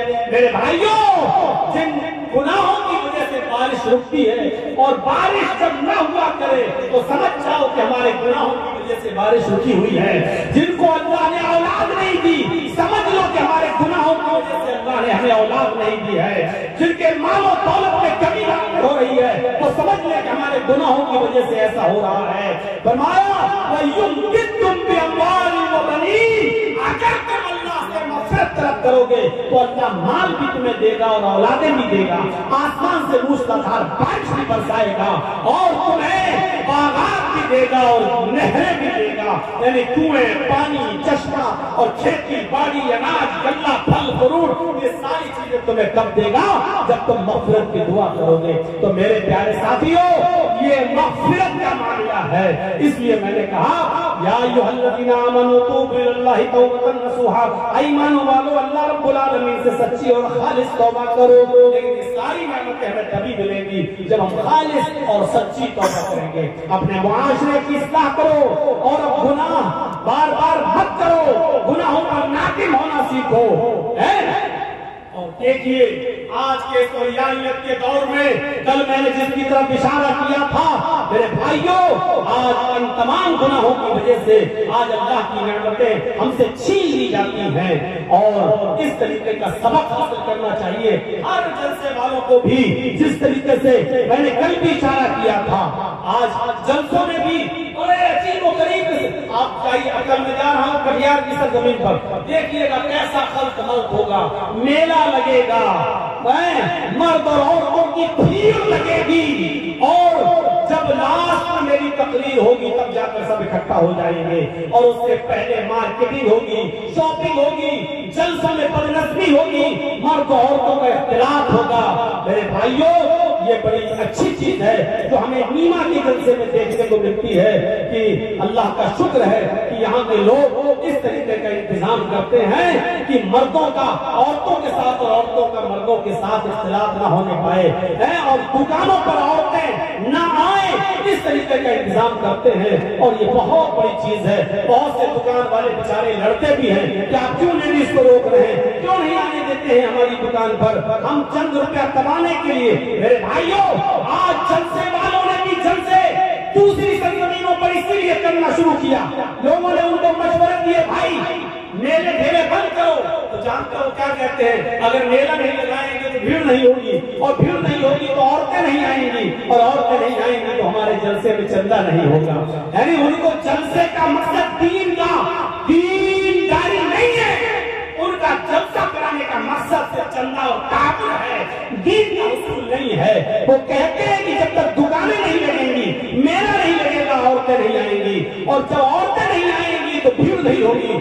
फिर नहीं होगी, वो चंगा नहीं होगा। मेरे भाइयों, जब हमारी सोच ये हो जाए तो ऐसे जलसों से फिर क्या फायदा होगा और क्या हमें मिलेगा और क्या हम सीख कर निकलेंगे। इन्नमल अमालु बिन्नियात।